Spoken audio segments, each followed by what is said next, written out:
Selamat pagi kepada Pak Regen. Selamat pagi kepada teman-teman semuanya. Izinkan saya akan mempresentasikan mengenai chapter 9 Managing Facilities.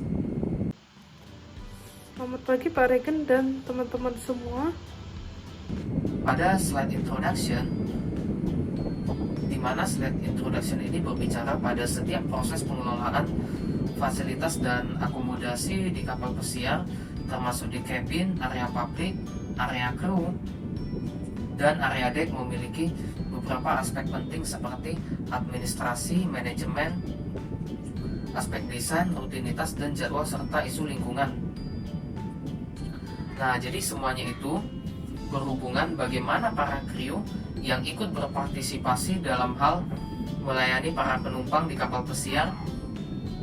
Jadi ketika ada tamu datang ke kapal pesiar, sudah membeli tiket segala macamnya, berarti penumpangnya ini berharap dengan nuansa tampilan kapal pesiarnya, akomodasi yang sangat nyaman, dan semua infrastrukturnya beserta desain segala macamnya sesuai dengan harga yang ditawarkan oleh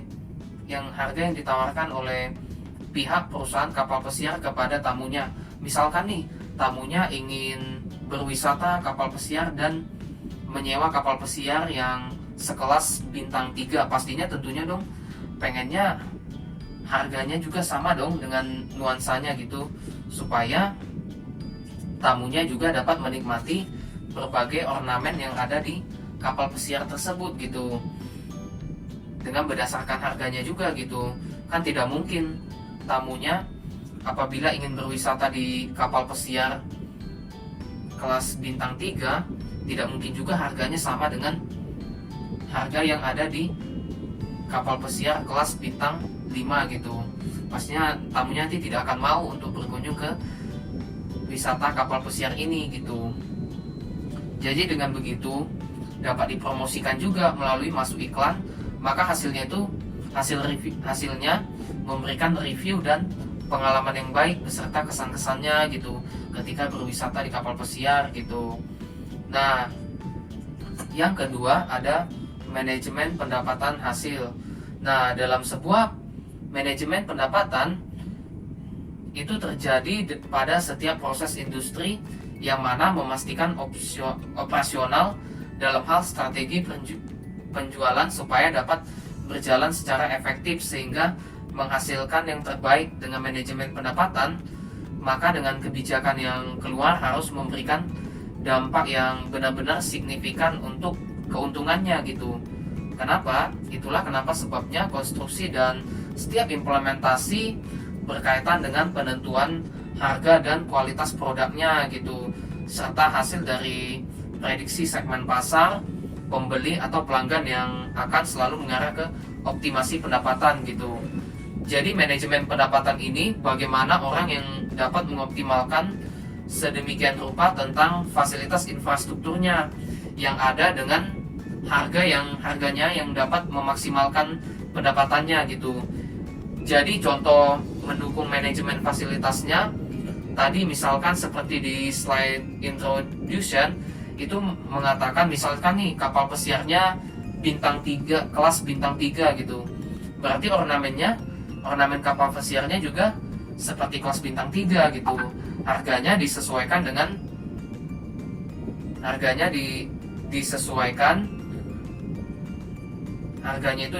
dengan kebutuhan para tamunya gitu. Itulah kenapa manajemen pendapatan dan hasil itu begitu penting.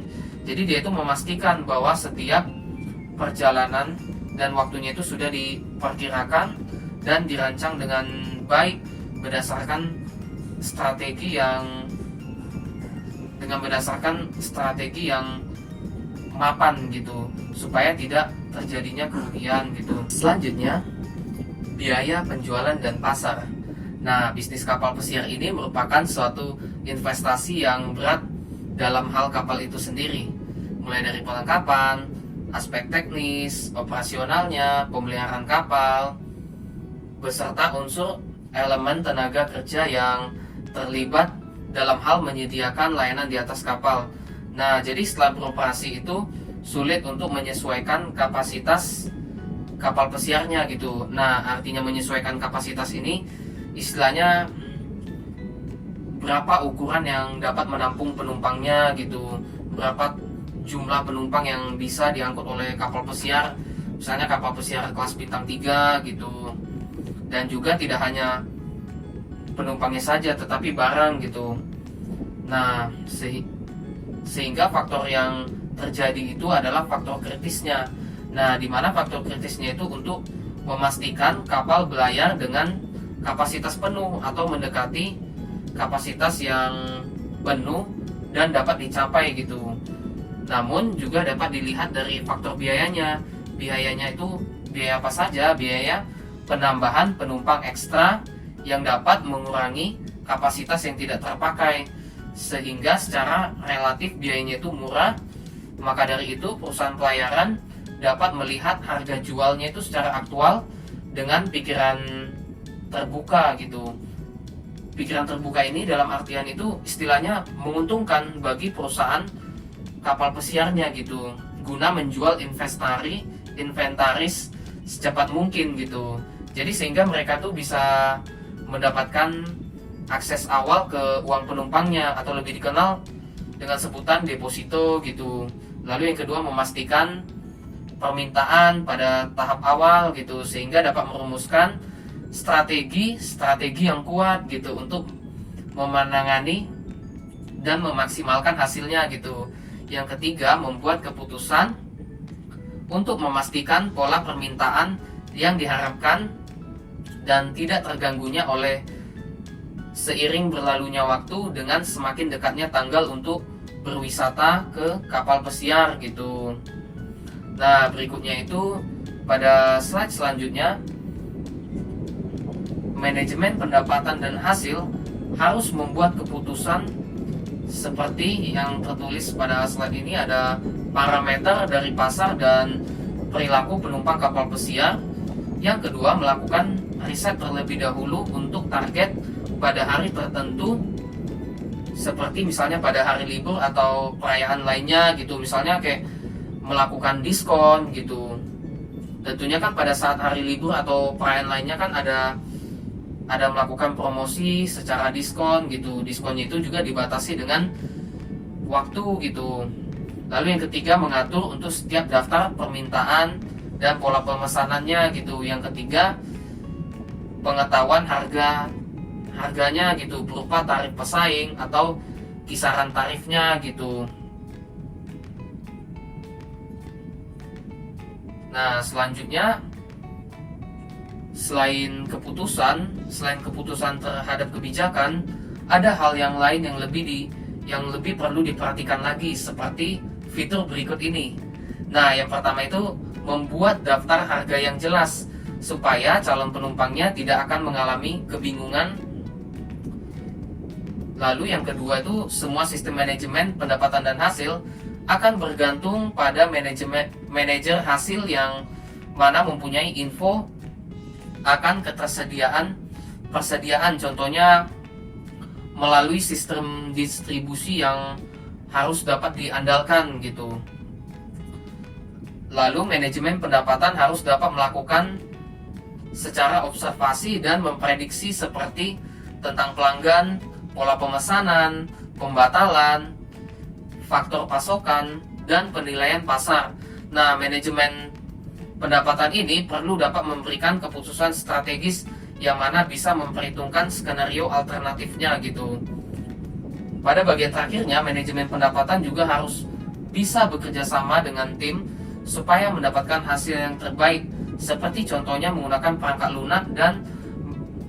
lunak dalam hal menganalisis data yang secara benar-benar kompleks. Nah, lalu ada mengelola akomodasi. Nah, mengelola akomodasi ini berbicara tentang proses dalam pengelolaan akomodasi di atas kapal ini sungguh begitu rumit. Kenapa? Karena beberapa permasalahan yang akan timbul, salah satunya seperti ketidakfleksibelan dalam hal menangani kasus kecelakaan. Dari masalah itu, manajer maupun petugas kapal harus mampu memecahkan masalah dan membuat pilihan yang paling efektif untuk penumpang dan perusahaan industri kapal pesiar. Yang pertama, proses ini dimulai dari departemen yang memerlukan informasi yang benar-benar akurat tentang kabin dan penumpang. Dari informasi itulah yang dapat diolah sehingga menjadi sebuah perencanaan untuk persediaan dalam hal mengatasi masalah kedepannya. Yang kedua, purse office untuk mengetahui semua kebijakan dalam hal mengatasi masalah pada nantinya. Yang ketiga, manajer harus secara lugas dalam hal berkomunikasi kepada semua pihak supaya manajer mendapatkan banyak informasi dalam hal memberikan kebijakan secara operasional. Nah, pada bagian selanjutnya ada terdapat estetika dan ergonomi. Nah, di sini berbicara mengenai desain ruang atau stateroom, area publik dan akomodasi awak kapal dilakukan dengan tujuan untuk memastikan bahwa produknya itu benar-benar dihasilkan. Yang pertama, cocok dengan tujuan yang dirancangnya, dapat diterima oleh pengguna dari segi nuansa penampilannya, fungsionalitasnya, dari segi kualitasnya juga, memenuhi persyaratan kesehatan, keselamatan selama berwisata di kapal pesiar, dapat dipelihara dan diservis. Lalu yang terakhir itu sesuai dengan merek dan nilai mereknya gitu. Nah, jadi ringkasan pada estetika ini memiliki tujuan pengaturan akan ruang, kabin atau stateroom yang estetika dan ergonomi ini adalah salah satu peranan penting dalam industri kapal pesiar.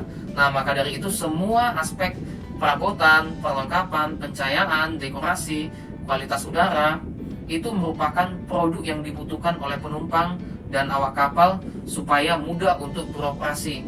Semua harus dipikirkan, dimulai dari kualitas line, warna dan tekstur kain, tenunan karpet, kemilau, lapisan kayu, dan ukuran serta nuansa tempat tidur adalah variabel yang perlu diperhatikan. Itulah kenapa aspek ergonomis dan antropometrik itu perlu dirancang dengan baik supaya tidak terjadi masalah pada saat berwisata kapal pesiar. Contohnya itu seperti memberikan pelayanan terbaik kepada penumpang yang mungkin penumpangnya memiliki kebutuhan khusus. Lalu ada slide yang membahas tentang sistem akomodasi. Nah, sistem akomodasi ini merupakan berbicara tentang tata akan akomodasi dan fasilitas. Nah, di sini berbicara tentang hal yang mendasar pada operasi industri wisata kapal pesiar, di mana industri wisata kapal pesiar, cabin dan stateroom ini adalah area yang selalu diakses penumpang. Itu berarti berpotensi untuk selalu di maintenance secara rutin pada area lainnya. Nah, apabila itu dapat teratasi dengan baik, maka kualitas akan industri kapal pesiarnya pun dapat dirasakan dengan baik, memberikan kesan yang baik, pengalaman yang baik gitu, baik itu secara fitur maupun pelayanan terhadap penumpang. Nah, jadi setiap sistem itu memiliki parameternya masing-masing.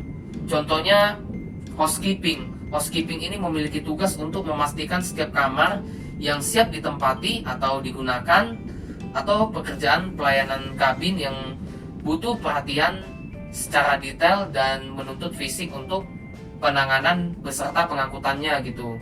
Jadi kerjasama itu merupakan hal yang penting pada setiap elemen supaya setiap proses job desk dapat berjalan secara efektif dengan parameter waktu yang sesuai ditentukan oleh pihak kapal pesiar.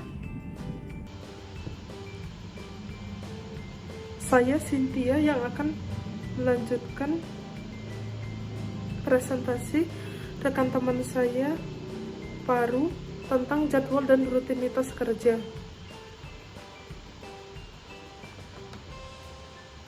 Setiap sistem memiliki job desk dan rutinitas kerjanya sendiri. Rutinitasnya itu berdasarkan setiap pekerjaan yang dikerjaan harian dan bebannya dibagi rata untuk setiap pekerja, dan setiap pekerjaan melalui standar yang telah ditentukan. Prosedur operasional standar atau SOP adalah menjadi model standar yang dilakukan. SOP bersifat preskriptif dan dikomunikasikan dari manajer ke supervisor hingga staf. Kalau untuk berikutnya itu ada dockering. Nah, ini setiap perjalanan panjang sebuah kapal perlu adanya kebutuhan untuk menjadwalkan pemberhentian sesekali. Periode dry dock diperuntukkan untuk 1. Proses maintenance dan memperbaiki setiap perabotan dan perlengkapan kapal secara umum. 2. Untuk pemeliharaan sistem tenaga dan propulsi kapal, peralatan teknis dan listrik, serta peralatan navigasi dan maritim. 3. Untuk pembersihan untuk penumpukan ganggang dan pertumbuhan laut untuk efisiensi bahan bakar. 4. Untuk mengubah atau meningkatkan fasilitas kapal. 5. Untuk memastikan kapal mematuhi peraturan internasional. Berikutnya saya akan menjelaskan tentang masalah lingkungan. Masalah ekologis ini sejak dulu sudah menjadi masalah serius untuk setiap pengelolaan fasilitas, dengan setiap industri memiliki masalahnya masing-masing untuk setiap isu lingkungan. Sebagai contoh, untuk industri perkapalan memiliki isu lingkungan seperti permasalahan dalam pengelolaan produk limbah, volume air, barang konsumsi, energi dan lainnya, dan pemeliharaan fasilitas rekreasi seperti kolam berenang. Para tokoh Davis dan Cahill tahun 2000 menggambarkan 2 pendorong untuk keramahan lingkungan. Mereka disebut sebagai dampak hulu berhubungan dengan pengaruh yang dapat diberikan oleh perusahaan pelayaran pada pemasok mereka untuk memastikan pasokan memenuhi kriteria lingkungannya sesuai. Sementara dampak hilir lebih terkait dengan pendidikan pelanggan dan klien. Para penulis menyarankan bahwa keduanya berada dalam jangkauan industri kapal pesiar. Untuk berikutnya saya akan menjelaskan ringkasan dan kesimpulan. Dalam kesimpulan bab 9, peran manajer akomodasi atau fasilitas diperkenalkan sebagai paralel dengan peran manajer makanan dan minuman. Ada banyak kesamaan seperti permintaan konstan untuk layanan yang bervolume tinggi dan berpotensi 24 jam, sifat pekerjaan yang sangat terlihat, ekspektasi tinggi yang dipegang oleh penumpang, dan kebutuhan akan sistematika dalam operasi. Ada juga aspek-aspek yang unik seperti titik-titik pada siang hari dan sebagai bagian dari kapal pesiar, di mana ada permintaan yang berat dan permintaan yang lebih ringan, dan hari perputaran selalu sibuk. Bab ini telah menyoroti isu-isu utama yang berhubungan dengan akomodasi, seperti manajemen pendapatan, bagaimana dampaknya terhadap penjualan, administrasi, dan kaitannya dengan manajemen akomodasi, peran yang dimainkan oleh estetika dan ergonomi, dan pentingnya masalah lingkungan. Nah, beberapa poin ini akan muncul kembali dalam bab berikutnya yang membahas kesehatan, keselamatan, keamanan. Sekian presentasi dari kelompok kami. Mohon maaf jika ada kesalahan dalam tutur bicara. Terima kasih.